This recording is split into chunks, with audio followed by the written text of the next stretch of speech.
ಮುಖ್ಯವಾಗಿ ನಮ್ಮನ್ನ ದೂರ್ತಾ ಇದ್ದಿದ್ದೇನು ಅಂತಂದರೆ ಅವನು ಬಂದಾಗ ನಡ್ಕೊಂಡು ಬಂದ, ಅದಾದ್ಮೇಲಿಂದ ನೀವು ಇಂಜೆಕ್ಷನ್ ಕೊಟ್ಟು ಅವನಿಗೆ ವ್ಯತ್ಯಾಸ ಮಾಡಿಸಿದ್ದೀರಿ ಅಂತ. ಬಟ್ ಆ ಹುಡುಗ ತಲೆ ನೋವು ಅಂತ ಒತ್ತಡದಲ್ಲಿ ಬಂದು ಮಲಗಿ 5 ನಿಮಿಷದಲ್ಲಿ ಕನ್ವಲ್ಷನ್ಸ್ ಫಿಟ್ಸು ಥ್ರೋ ಮಾಡೋಕ್ಕೆ ಶುರು ಮಾಡ್ದ. ಅದು ನಿಲ್ತಾನೆ ಇರಲಿಲ್ಲ. ಅದಕ್ಕೆ ನಾವು ಕೊಡಬೇಕಾದ ಇಂಜೆಕ್ಷನ್ಸ್, ಫಿಟ್ಸ್ ನಿಲ್ಸೋದಕ್ಕೆ ಕೊಡಬೇಕಾದ ಇಂಜೆಕ್ಷನ್ ಲೋರಾ ಅಂತ ಹೇಳ್ತೀವಿ, ಮತ್ತು ಅಡಿಷ್ನಲ್ ಮೆಡಿಕೇಶನ್ಸ್ ಅದಕ್ಕೆ ಏನು ಕೊಡಬೇಕು ಅದನ್ನು ಕೊಟ್ಟಿರ್ತೀವಿ. ಇಲ್ಲಾಂದರೆ ಆ ಫಿಟ್ಸ್ ಬರ್ತಾ ಬರ್ತಾ ಆಸ್ಪಿರೇಟ್ ಆಗೋಗುತ್ತೆ, ಒಳಗಡೆದೆಲ್ಲ ಲಂಗ್ಸ್ಗೆಲ್ಲ ಊಟ ಮಾಡಿದ್ದೆಲ್ಲ ಹೊರಟೋಗ್ಬಿಡುತ್ತೆ, ತಲೆಯಲ್ಲಿ ನರಗಳು ಹೊಡ್ಕೊಂಡ್ಬಿಡುತ್ತೆ. ಸೊ ಫಿಟ್ಸಿಂದನೂ ಸಹ ತುಂಬ ಅಪಾಯ ಆಗಿಬಿಡುತ್ತೆ, ಅದನ್ನು ನಿಲ್ಲಿಸಲೇಬೇಕಾಗುತ್ತೆ. ಸೊ ಅದಕ್ಕೆ ನಿಲ್ಲಿಸೋ ಅಂಥ ಮೆಡಿಕೇಶನ್ಸ್ ಅಷ್ಟೇ ನಾವು ಕೊಟ್ಟಿರೋದು. ಮತ್ತು ಅದಕ್ಕೆ ಎಲ್ಲ ಡಾಕ್ಯುಮೆಂಟ್ಸ್ ಇದೆ, ಆದರೆ ಆ ಡಾಕ್ಯುಮೆಂಟ್ಸ್ ಎಲ್ಲ ಅವರು ನಮ್ಮ ಹತ್ರ ಬಲವಂತವಾಗಿ ತಗೊಂಡು ಹೋಗ್ಬಿಟ್ಟಿದ್ದಾರೆ.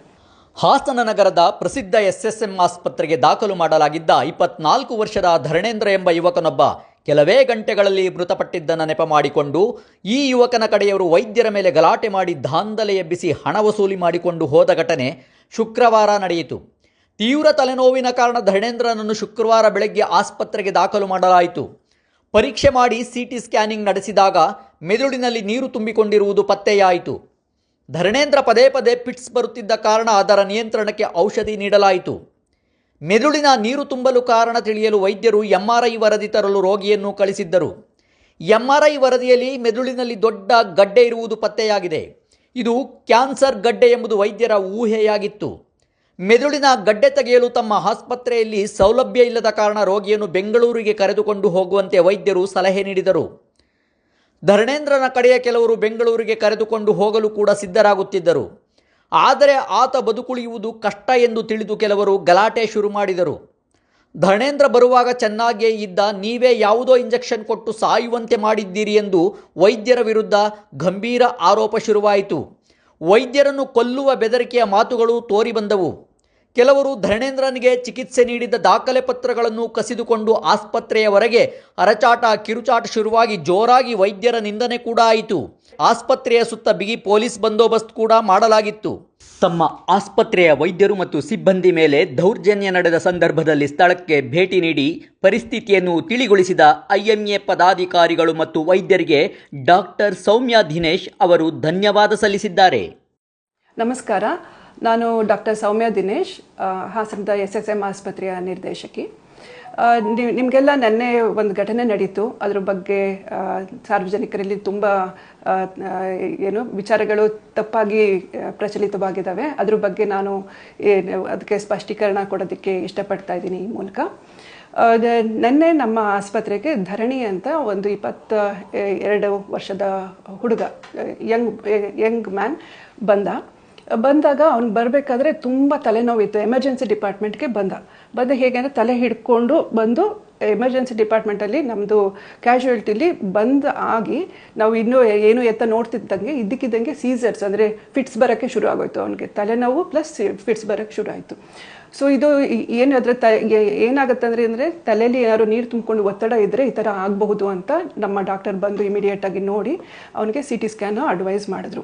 ಬಟ್ CT ಸ್ಕ್ಯಾನ್ಗೆ ಕರ್ಕೊಂಡು ಹೋಗೋಕ್ಕೂ ಸಹ ಆಗದಷ್ಟು ವಿಪರೀತವಾಗಿ ಫಿಟ್ಸ್ ಬರ್ತಾಯಿತ್ತು.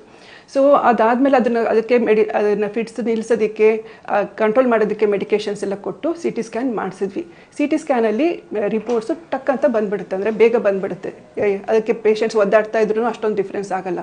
ಸೊ ಅದನ್ನು ನೋಡಿಬಿಟ್ಟು ಡಾಕ್ಟ್ರ್ ಏನಂತಂದ್ರು, ತಲೆಯಲ್ಲಿ ನೀರು ತುಂಬಿಕೊಂಡಿದೆ, ಅದಕ್ಕೆ ಇಮಿಡಿಯೇಟಾಗಿ ಅದು ಕಂಪ್ರೆಷನ್ ಆಗಿ ಇದು ಫಿಟ್ಸ್ ಜಾಸ್ತಿ ಬರ್ತಾ ಇದೆ. ಹಾಗಾಗಿ ಫಿಟ್ಸ್ ಬರ್ತಾ ಉಸಿರಾಟಕ್ಕೆ ತೊಂದರೆ ಆಗ್ತಾ ಇದೆ, ಮತ್ತು ಹಾರ್ಟ್ ಬೀಟ್ಸು ವ್ಯತ್ಯಾಸ ಆಗ್ತಾ ಇದೆ. ಸೊ ಹಾಗಾಗಿ ಆದಷ್ಟು ಬೇಗ ಸರ್ಜರಿ ಮಾಡಿ ಅದನ್ನು ಪ್ರೆಷರ್ ಕಡಿಮೆ ಮಾಡಬೇಕಾಗಬಹುದೇನೋ ಅಂತ ಅಂದ್ಬಿಟ್ಟು ಅವ್ರಿಗೆ ಕೌನ್ಸಿಲಿಂಗ್ ಕೊಟ್ಟರು. ಆದ್ರೂ ಸಹ ಮತ್ತೆ ನಾವು ಕೊಡ್ತಿದ್ದ ಮೆಡಿಸನ್ಗೆ ಸರ್ಜರಿಗೂ ಸಹ ಫಿಟ್ನೆಸ್ ಇಲ್ದಂಗೆ ಇದ್ದಿದ್ದರಿಂದ ಏನೋ ಬೇರೆ ವ್ಯತ್ಯಾಸ ಇರ್ಬೋದು ಈ ಹುಡುಗನಿಗೆ. ಹಾಗಾಗಿ MRI ಸ್ಕ್ಯಾನ್ ಮಾಡಿಸಿ, MRIಲಿ ಇನ್ನೂ ಸಹ ಜಾಸ್ತಿ ಡೀಟೇಲ್ಸ್ ಗೊತ್ತಾಗುತ್ತೆ ಅಂತ MRI ಸಜೆಷನ್ ಕೊಟ್ಟರು. MRI ಸ್ಕ್ಯಾನ್ ಮಾಡಬೇಕಾದ್ರೆ ತುಂಬ ಅದನ್ನು ಅಲ್ಲಾಡ್ತಾ ಇರಬಾರ್ದು ಪೇಷಂಟ್, ಅದಕ್ಕೆ ಹಾಗಾಗಿ ಅವ್ರಿಗೆ ಇಂಟ್ಯುಬೇಷನ್ ಉಸಿರಾಡೋಕ್ಕೂ ಕಷ್ಟ ಆಗ್ತಿದ್ದರಿಂದ ಹುಡುಗನಿಗೆ ಇಂಟ್ಯುಬೇಷನ್ ಅಂತಂದರೆ ಕೃತಕ ಉಸಿರಾಟನ ಸಹ ಶುರು ಮಾಡಿ MRI ಮಾಡಿಸಿದ ತಕ್ಷಣ ನಮಗೆ ಗೊತ್ತಾಯಿತು ತಲೆಯಲ್ಲಿ ಬ್ರೈನ್ ಟ್ಯೂಮರ್ ಅಥವಾ ಕ್ಯಾನ್ಸರ್ದು ತುಂಬ ದೊಡ್ಡ ಪ್ರಮಾಣದಲ್ಲಿ ಬೆಳೆದಿದೆ. ಅದು ಏನು ಉಸಿರಾಟ ಮಾಡುವಂಥ ಕೇಂದ್ರಗಳ ಮೇಲೆಲ್ಲ ಪ್ರೆಷರ್ ಆಗ್ತಾ ಇದೆ. ಹಾಗಾಗಿ ಇವನು ಉಳ್ಕೊಳ್ಳೋ ಸಾಧ್ಯತೆ ತುಂಬ ಕಡಿಮೆ ಇದೆ.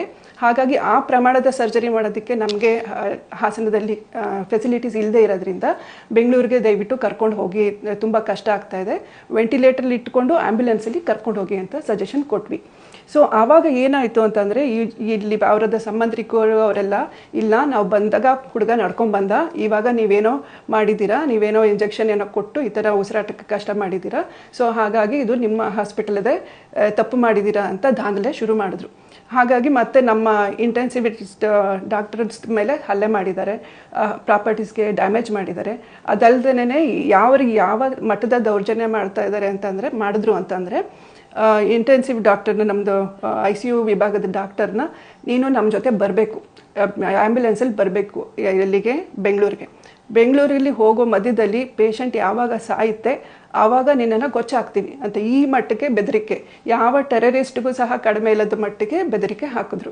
ಅದಾದ ನಂತರ ನಾವು ಅವ್ರಿಗೆ ಕೂತ್ಕೊಂಡು ತುಂಬ ಡೀಟೇಲ್ ಆಗಿ ಎಕ್ಸ್ಪ್ಲನೇಷನ್ ಮಾಡೋದಕ್ಕೂ ಸಹ ಗಲಾಟೆ ಮಾಡಿದ್ರು. ICUಲಿದ್ದ ಇತರ ಪೇಷಂಟ್ಸ್ಗೂ ಸಹ ತೊಂದರೆ ಆಗೋ ರೀತಿ ನಡ್ಕೊಂಡ್ರು. ಎಲ್ಲ ಮಾಡಾದ್ಮೇಲಿಂದ ಕಷ್ಟಪಟ್ಟು ನಾವು ಡಾಕ್ಟರ್ಸು ಕನ್ವಿನ್ಸ್ ಮಾಡಿದ್ವಿ, ಇಲ್ಲ ದಯವಿಟ್ಟು ಕರ್ಕೊಂಡು ಹೋಗಿ ಒಂದಾರೋ ಚಾನ್ಸ್ ಕೊಡಿ ನಿಮ್ಮ ಹುಡುಗನಿಗೆ ಅಂತ ಕನ್ವಿನ್ಸ್ ಮಾಡಿದಾಗ ಅವರಲ್ಲೇ ಭಿನ್ನಾಭಿಪ್ರಾಯ ಬಂತು. ಕೆಲವರು ಕರ್ಕೊಂಡು ಹೋಗ್ತೀವಿ ಅಂತ, ಇಲ್ಲ ಪೇಷಂಟ್ ಸತ್ತಿದ್ದಾನೆ ಅಂತ. ದೆನ್ ಅದಕ್ಕೋಸ್ಕರ ಅಲ್ಲಿ ಬೇರೆ ಬೇರೆ ಹಿರಿಯ ವೈದ್ಯರು ಸಹ ಬಂದರು. ಅವ್ರ ಎದುರುಗಡೆನೆ ನಾವು ECG ಮಾಡಿಸಿ ಪೇಷಂಟ್ ಹಾರ್ಟ್ ಬೀಟ್ಸ್ ಎಲ್ಲ ಅವರಿಗೆ ತೋರಿಸಿ ರೆಕಾರ್ಡನ್ನು ಸಹ ತೋರಿಸಿದ್ವಿ. ಅದಾದ್ಮೇಲಿಂದ ಅವರು ಕನ್ವಿನ್ಸ್ ಮಾಡಿಕೊಂಡು ಆ್ಯಂಬುಲೆನ್ಸಲ್ಲಿ ಕರ್ಕೊಂಡು ಹೋಗೋಕ್ಕೆ ಕೆಳಗಡೆ ಶಿಫ್ಟ್ ಮಾಡ್ಕೊಂಡು ಬಂದರು. ಆದರೆ ಏನು ಮಾಡಿದ್ರು, ಮತ್ತೆ ಯಥಾ ಪ್ರಕಾರ ಭಿನ್ನಾಭಿಪ್ರಾಯದಿಂದ ಅಲ್ಲೇನೆ ಅರ್ಧ ಗಂಟೆಗೂ ಜಾಸ್ತಿ ಅಲ್ಲೇ ಇಟ್ಕೊಂಡಿದ್ರು. ಏನು ಮಾಡಬೇಕು, ಇಲ್ಲ ಡಾಕ್ಟರ್ಸನ್ನ ನಾವು ದುಡ್ಡು ಕೀಳಬೇಕು, ಇಲ್ಲ ಕೊಡಿ ಕಾಂಪನ್ಸೇಷನ್ ಕೊಡಿ ಅಂತ ಮೇಲ್ಗಡೆ ಜಗಳ ಆಡ್ತಾ ಇದ್ರು. ಪೇಷಂಟ್ನ ಹೊರಗಡೆ ಹೋಗೋದಕ್ಕೂ ಬಿಡಲಿಲ್ಲ. ಆ್ಯಂಬುಲೆನ್ಸಲ್ಲಿ ಅರ್ಧ ಗಂಟೆಗೂ ಜಾಸ್ತಿ ಪೇಷಂಟ್ ಅಲ್ಲೇ ಇದ್ದರು. ಆ್ಯಂಬುಲೆನ್ಸಲ್ಲಿ ನಮ್ಮ ಸ್ಟಾಫು ಆ್ಯಂಬು ಮಾಡಿಕೊಂಡು ಆ ಪೇಷಂಟ್ಗೆ ಕೃತಕ ಉಸಿರಾಟನ ಆಡಿಸ್ತಾ ಇದ್ರು. ಸೊ ಅಲ್ಲೂ ಸಹ ಮತ್ತೆ ಆ ಗುಂಪು ಬಂದು, ಇಲ್ಲ ಪೇಷಂಟ್ ಸತ್ತಿದ್ದಾನೆ, ನೀವು ಕೃತಕವಾಗಿ ಸುಮ್ಮನೆ ಸುಳ್ಳು ಉಸಿರಾಟ ಆಡಿಸ್ತಾ ಇದ್ದೀರಾ ಅಂತ ಅಂದ್ಬಿಟ್ಟು ಮತ್ತೆ ECG ಮಾಡಿಸಿದ್ರು. ಅಲ್ಲೂ ಸಹ ಹಾರ್ಟ್ ಬೀಟು ಖಂಡಿತವಾಗಿ ಕಾಣಿಸ್ತಾ ಇತ್ತು. ಬಟ್ ಇಷ್ಟರಲ್ಲಿ ಈ ಜಗಳಾಟದಲ್ಲಿ ಎಷ್ಟು ಜನ ರೌಡಿಸಮ್ ಥರ ಹೇಗೆ ಮಾಡಿದ್ರು ಅಂದರೆ, ಇಲ್ಲ ಕಣೋ ಇವ್ರು ಬರೀ ಸುಳ್ಳು ಹೇಳ್ತಾ ಇದ್ದಾರೆ, ಪೇಷಂಟ್ನ ಎಳೆದಾಕು, ಸತ್ತೋಗಿದ್ದಾನೆ ಅವನು ಅಂತ ಅಂದ್ಬಿಟ್ಟು ಉಸಿರಾಡ್ತಾ ಇದ್ದ ಪೇಷಂಟ್ನ, ನಮ್ಮ ಆಸ್ಪತ್ರೆಯ ಸಿಬ್ಬಂದಿ ಉಸಿರಾಡಿಸ್ತಾ ಇದ್ದ ಪೇಷಂಟ್ನ ಸ್ಟ್ರೆಚರ್ನ ಸಮೇತ ಆ್ಯಂಬುಲೆನ್ಸಿಂದ ಹೊರಗಡೆ ಎಳೆದ್ರು. ಸೊ ಹಾಗಾಗಿ ಅವ್ರ ಪೇಷಂಟ್ಗೆ ಒಂದೇ ಒಂದು ಸಣ್ಣ ಚಾನ್ಸ್ ಇದ್ರೂ ಸಹ ಅವರೇನೆ ದಾಂಧಲೆಯಿಂದ ಕಳ್ಕೊಂಡಿದ್ದಾರೆ ಈ ವಿಚಾರದಲ್ಲಿ. ಇದರ ಕುರಿತು ನಾನು ಹೇಳೋದಕ್ಕೆ ಏನು ಇಷ್ಟಪಡ್ತೀನಿ ಅಂತಂದರೆ, ಅವರ ಮನಸ್ಥಿತಿ, ಪೇಷಂಟ್ಸ್ ತಂದೆ ತಾಯಿ, ರೋಗಿಯ ತಂದೆ ತಾಯಿಗೆ ಆಘಾತ ಆಗಿರ್ಬೋದು. ಅಂದರೆ ನನ್ನ ಮಗ ನಡ್ಕೊಂಡ್ಬಂದ, ಇವರೇನೋ ಡಾಕ್ಟ್ರ್ ಹಿಂಗೆ ಸತೆ ಹೋಗ್ತಾ ಇದ್ದಾನೆ ಅಂತ ಹೇಳ್ತಾ ಇದ್ದಾರೆ ಅಂತ. ಬಟ್ ಅವನಿಗೆ ಇದ್ದಿದ್ದು ಬ್ರೈನ್ ಕ್ಯಾನ್ಸರ್ ಆಗಿರೋದ್ರಿಂದ ಅದು ಬ್ರೈನ್ ಕ್ಯಾನ್ಸರ್ ಆರಾಮಾಗಿ ಓಡಾಡ್ತಾ ಇರ್ತಾರೆ, ನಿಮ್ಮ ಥರ ಓಡಾಡ್ತಾ ಇರ್ತಾರೆ. ಸಡನ್ನಾಗಿ ಒಳಗಡೆ ಅದು ಪ್ರೆಷರ್ ಆದಾಗ ಪ್ರಾಬ್ಲಮ್ ಶುರು ಆಗ್ಬೋದು. ಅದನ್ನು ಅರ್ಥ ಮಾಡ್ಕೊಳಕ್ಕಾಗದೇ ಇರೋ ಮನಸ್ಥಿತಿಯಿಂದ ಅದಕ್ಕೆ ಡಾಕ್ಟರ್ಸ್ನ ದೂಷಣೆ ಮಾಡಿ, ಹಾಸ್ಪಿಟಲ್ನ ದೂಷಣೆ ಮಾಡಿ, ದಾಂಧಲೆ ಮಾಡಿ, ಕೊಲೆ ಬೆದರಿಕೆ ಹಾಕಿ, ಹೊಡೆದು ಬಡ್ದು ಮಾಡಿರೋದು ಎಂಥ ವಿಕೃತ ಸಮಾಜನ ನಮ್ಮ ಮುಂದೆ ಇಡ್ತಾ ಇದೆ ಅಂತ ನಾನು ಸಾರ್ವಜನಿಕರಲ್ಲಿ ಇದ್ರ ಬಗ್ಗೆ ಯೋಚನೆ ಮಾಡಿ, ಎಲ್ಲೋ ನಮಗೆ ನಮ್ಮ ಸಮಾಜನ ತಿದ್ದಂಥ ಜವಾಬ್ದಾರಿ ನಿಮ್ಮ ಮೇಲೆ ಎಲ್ಲ ಇದೆ ಅಂತ ಈ ಮೂಲಕ ಕೇಳ್ಕೊತಾ ಇದ್ದೀನಿ. ಇಲ್ಲೇ ನೋಡಿ, ನಾನು ಕೆಲವು ರೆಕಾರ್ಡ್ಸ್ನ ತೋರಿಸ್ತಾ ಇದ್ದೀನಿ ನಿಮ್ಮ ಜೊತೆ. ಅದೇ ನಾನು ಹೇಳಿದ್ದೆ, ಧರಣೇಂದ್ರ ಅನ್ನೋ ಹುಡುಗನಿಗೆ ಅದು 24 ವರ್ಷ, ನಾನು 22 ಅಂತ ಹೇಳಿದ್ದೆ, 24 ವರ್ಷ. ಇದರಲ್ಲಿ ನಾವು ಫಸ್ಟು ಎಮರ್ಜೆನ್ಸಿ CT ಸ್ಕ್ಯಾನ್ ಮಾಡಿಸಿದ್ವಿ. ಇದರಲ್ಲಿ ಏನು ತೋರಿಸ್ತಾ ಇದೆ ಅಂತಂದರೆ, ಈ ರೆಕಾರ್ಡ್ಸ್ ಎಲ್ಲ ನಾವು ಸೃಷ್ಟಿ ಮಾಡೋಕ್ಕಾಗಲ್ಲ, ಸುಳ್ಳು ಹೇಳಿಬಿಟ್ಟು ನೀರಿತ್ತು ಹಂಗಿತ್ತು ಅಂತ ಹೇಳೋಕ್ಕಾಗಲ್ಲ. ಇಲ್ಲೇನಿದೆ ರೆಕಾರ್ಡ್ಸ್ ಅದನ್ನು ನಿಮ್ಮ ಮುಂದೆ ತೋರಿಸ್ತಾ ಇದ್ದೀನಿ. ಸೊ ಇದರಲ್ಲಿ ತುಂಬ ತಲೆಯಲ್ಲಿ ಮಧ್ಯಭಾಗದಲ್ಲಿ ನೀರು ತುಂಬಿಕೊಂಡಿದೆ ಅಂತ ಬಂತು. ಸೊ ಅದಕ್ಕೆ ನಾವು ಇನಿಷಿಯಲಿ ಸರ್ಜರಿ ಎಮರ್ಜೆನ್ಸಿ ಥರ ಮಾಡಿ ನೀರು ತೆಗಿಬೇಕಾಗ್ಬೋದು. ಬಟ್ ಆದರೆ ತೆಗೆದಾದ್ಮೇಲಿಂದ ಒಳಗಡೆ ಆ ಕಾರಣ ಏನು ಅಂತ ಗೊತ್ತಾಗದೆ ಹೋದರೆ ಆ ಟ್ಯೂಬ್ ಇಟ್ಕೊಂಡು ಪೇಷಂಟ್ನ ಶಿಫ್ಟ್ ಮಾಡೋಕ್ಕಾಗಲ್ಲ ಬೆಂಗಳೂರಿಗೆ ಎಲ್ಲ. ಸೊ ಹಾಗಾಗಿ ನಾವು ಮುಂದುವರೆದು MRIನೂ ನೋಡ್ಕೊಂಡ್ಬಿಡೋಣ, ನೋಡಿಕೊಂಡು ನಾವು ಡಿಸೈಡ್ ಮಾಡೋಣ ಅಂತ ಅಂದ್ಬಿಟ್ಟು MRI ಮಾಡಿಸಿದ್ವಿ. MRI ಮಾಡಿಸಿದಾಗ MRIನೂ ಸಹ ನೀರಿದೆ ಅಂತ ತೋರಿಸ್ತಾ ಇದೆ. ಆದರೆ ನೀರಿಗೆ ಕಾರಣಪಟ್ಟ ಗೆಡ್ಡೆನೂ ಸಹ ಇದರೊಳಗಡೆ ಬೆಳ್ಕೊಂಡಿದೆ ಅಂತಲೂ ತೋರಿಸ್ತಾ ಇದೆ. ಅದರ ರಿಪೋರ್ಟ್ ನೋಡಾದ್ಮೇಲಿಂದ ನಮಗೆ ಗೊತ್ತಾಯಿತು, ನಾವು ಇಲ್ಲಿ ನಮ್ಮದು ಎಮರ್ಜೆನ್ಸಿ ಸರ್ಜರಿ ಮಾಡಿದ್ರೆ ಪೇಷಂಟ್ಸ್ಗೆ ಏನೂ ಉಪಯೋಗ ಆಗೋದಿಲ್ಲ, ಅದನ್ನು ಟ್ಯೂಬ್ ಇಟ್ಕೊಂಡು ಬೆಂಗಳೂರಿಗೆ ಶಿಫ್ಟ್ ಮಾಡೋದ್ರಲ್ಲಿ ಇನ್ಫೆಕ್ಷನ್ ಆಗಿ ಪೇಷಂಟ್ಗೆ ಪ್ರಾಬ್ಲಮ್ ಆಗ್ಬೋದು. ಸೊ ಹಾಗಾಗಿ ದಯವಿಟ್ಟು ನೀವು ಬೆಂಗಳೂರಿಗೆ ಕೃತಕ ಉಸಿರಾಟದ ಮೇಲೆ ಇಟ್ಕೊಂಡು ಬೆಂಗಳೂರಿಗೆ ಕರ್ಕೊಂಡೋಗಿ ಇಮಿಡಿಯೇಟ್ ಟ್ರೀಟ್ಮೆಂಟ್ ಮಾಡಿಸ್ಕೊಳ್ಳಿ ಅಂತ ಹೇಳಿದ್ವಿ. ಸೊ ಆ ಪಾಯಿಂಟನ್ನು ಅವರ ಸಂಬಂಧಿಕರು, ತಂದೆ ತಾಯಿಗಳು ಒಪ್ಕೊಳ್ಳೋಕ್ಕೆ ರೆಡಿ ಇರಲಿಲ್ಲ. ನಮ್ಮ ಹುಡುಗ ನಡ್ಕೊಂಬಂದಿದ್ದಾನೆ, ನೀವು ಇವಾಗ ಏನೋ ಮೆಡಿಕೇಶನ್ಸ್ ಕೊಟ್ಟಿದ್ದೀವಿ, ಅದಕ್ಕೆ ಹಿಂಗೆ ಪ್ರಾಬ್ಲಮ್ ಆಗಿದೆ, ನೀವು ಹಿಂಗೆಂಗೋ ಹೇಳ್ತಾ ಇದ್ದೀರಿ, ನೀವು ಸರಿ ಮಾಡಿಕೊಡಿ, ನೀವು ಇಲ್ಲ ಅಂತಂದರೆ ನಿಮ್ಮನ್ನ ಇಲ್ಲೇ ಮುಗಿಸ್ಬಿಡ್ತೀವಿ ಅಂತ ಥ್ರೆಟನ್ ಮಾಡಿದ್ರು. ಮತ್ತು ಎಲ್ಲ ರೆಕಾರ್ಡ್ಸು ಕೇಸ್ ಶೀಟ್ಸ್ನ ಆ್ಯಕ್ಚುಲಿ ಹಾಸ್ಪಿಟ್ಲಿಂದ ಹೊರಗಡೆ ತೊಗೊಂಡು ಹೋಗೋದು ಕ್ರಿಮಿನಲ್ ಅಫೆನ್ಸ್ ಅಥವಾ ಕ್ರಿಮಿನಲ್ ಅಪರಾಧ ಆಗುತ್ತೆ. ಅದನ್ನು ಸಹ ಅವರು ಗಣನೆಗೆ ತಗೊಂಡಿಲ್ಲ. ಎಂಟೈರ್ ಡಾಕ್ಯುಮೆಂಟ್ಸು ECG ರೆಕಾರ್ಡ್ಸ್ ಇರ್ಬೋದು, ಏನಿರ್ಬೋದು, ಪೇಷಂಟ್ ಎಂಟೈರ್ ರೆಕಾರ್ಡ್ಸ್ನೂ ಬಲವಂತವಾಗಿ ಕಿತ್ತುಕೊಂಡು ಹೋಗಿದ್ದಾರೆ. ಅದಲ್ಲದೆ ನಿಮಗೆ ಇಲ್ಲ ಅಂತಂದರೆ ಹೊಡೆದು ಬಡ್ದು ಚಚ್ಚಿ ಹಾಸ್ಪಿಟ್ಲ್ ಪುಡಿ ಮಾಡ್ತೀವಿ ಅಂತ ಅವ್ರ ಜೊತೆ ದೊಡ್ಡ ಗ್ಯಾಂಗ್ ಕರೆಸ್ಕೊಂಡು ನಮಗೆ ಹೆದರಿಸಿ ಹಾಸ್ಪಿಟ್ಲಿಂದ ಹಣ ಸಹ ವಸೂಲಿ ಮಾಡ್ಕೊಂಡು ಹೋಗಿದ್ದಾರೆ. ಸೊ ಇಂತಹ ಪರಿಸ್ಥಿತಿಯಲ್ಲಿ ನಾವು ಜವಾಬ್ದಾರಿಯಾಗಿ ವೈದ್ಯರು, ಯಾವ ವೈದ್ಯರು ಸಹ ಪೇಷಂಟ್ ಹತ್ರ ಬರ್ತಿದ್ದಂಗೆ ನಾವು ದುಡ್ಡು ಮಾಡೋಣ, ದುಡ್ಡು ಕೀಳೋಣ ಅಂತ ಮನಸ್ಥಿತಿ ಇಟ್ಕೊಂಡಿರಲ್ಲ. ಆದರೆ ಬರ್ತಿದ್ದಂಗೆ ಅವ್ರು ಹೆಂಗೆ ಚೆನ್ನಾಗಿ ಮಾಡೋದು, ಮನೆ ಕಳಿಸೋದು, ಅದನ್ನೇ ಉದ್ದೇಶ ಆಗಿರುತ್ತೆ. ಬಟ್ ಅದನ್ನು ನಾವು ನಮ್ಮ ಮನಪೂರ್ವಕವಾಗಿ ಚಿಕಿತ್ಸೆ ನೀಡೋದಕ್ಕೆ ಈ ಥರ ಪರಿಸ್ಥಿತಿಲಿ ಖಂಡಿತ ಸಾಧ್ಯ ಇಲ್ಲ.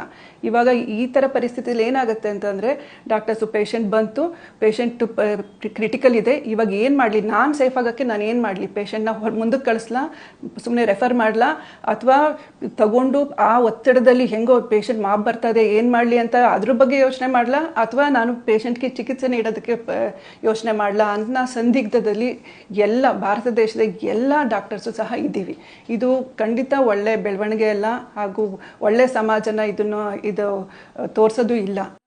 ಮುಖ್ಯವಾಗಿ ನಮ್ಮನ್ನ ದೂರ್ತಾ ಇದ್ದಿದ್ದೇನು ಅಂತಂದರೆ, ಅವನು ಬಂದಾಗ ನಡ್ಕೊಂಡು ಬಂದ, ಅದಾದ್ಮೇಲಿಂದ ನೀವು ಇಂಜೆಕ್ಷನ್ ಕೊಟ್ಟು ಅವನಿಗೆ ವ್ಯತ್ಯಾಸ ಮಾಡಿಸಿದ್ದೀರಿ ಅಂತ. ಬಟ್ ಆ ಹುಡುಗ ತಲೆ ನೋವು ಅಂತ ಒತ್ತಡದಲ್ಲಿ ಬಂದು ಮಲಗಿ 5 ನಿಮಿಷದಲ್ಲಿ ಕನ್ವಲ್ಷನ್ಸ್ ಫಿಟ್ಸು ಥ್ರೋ ಮಾಡೋಕ್ಕೆ ಶುರು ಮಾಡ್ದ. ಅದು ನಿಲ್ತಾನೆ ಇರಲಿಲ್ಲ. ಅದಕ್ಕೆ ನಾವು ಕೊಡಬೇಕಾದ ಇಂಜೆಕ್ಷನ್ಸ್, ಫಿಟ್ಸ್ ನಿಲ್ಲಿಸೋದಕ್ಕೆ ಕೊಡಬೇಕಾದ ಇಂಜೆಕ್ಷನ್ ಲೋರಾ ಅಂತ ಹೇಳ್ತೀವಿ, ಮತ್ತು ಅಡಿಷ್ನಲ್ ಮೆಡಿಕೇಷನ್ಸ್ ಅದಕ್ಕೆ ಏನು ಕೊಡಬೇಕು ಅದನ್ನು ಕೊಟ್ಟಿರ್ತೀವಿ. ಇಲ್ಲಾಂದರೆ ಆ ಫಿಟ್ಸ್ ಬರ್ತಾ ಬರ್ತಾ ಆಸ್ಪಿರೇಟ್ ಆಗೋಗುತ್ತೆ, ಒಳಗಡೆದೆಲ್ಲ ಲಂಗ್ಸ್ಗೆಲ್ಲ ಊಟ ಮಾಡಿದ್ದೆಲ್ಲ ಹೊರಟೋಗ್ಬಿಡುತ್ತೆ, ತಲೆಯಲ್ಲಿ ನರಗಳು ಹೊಡ್ಕೊಂಡ್ಬಿಡುತ್ತೆ. ಸೊ ಫಿಟ್ಸಿಂದನೂ ಸಹ ತುಂಬ ಅಪಾಯ ಆಗಿಬಿಡುತ್ತೆ, ಅದನ್ನು ನಿಲ್ಲಿಸಲೇಬೇಕಾಗುತ್ತೆ. ಸೊ ಅದಕ್ಕೆ ನಿಲ್ಲಿಸೋ ಅಂಥ ಮೆಡಿಕೇಷನ್ಸ್ ಅಷ್ಟೇ ನಾವು ಕೊಟ್ಟಿರೋದು. ಮತ್ತು ಅದಕ್ಕೆ ಎಲ್ಲ ಡಾಕ್ಯುಮೆಂಟ್ಸ್ ಇದೆ, ಆದರೆ ಆ ಡಾಕ್ಯುಮೆಂಟ್ಸ್ ಎಲ್ಲ ಅವರು ನಮ್ಮ ಹತ್ರ ಬಲವಂತವಾಗಿ ತಗೊಂಡು ಹೋಗ್ಬಿಟ್ಟಿದ್ದಾರೆ.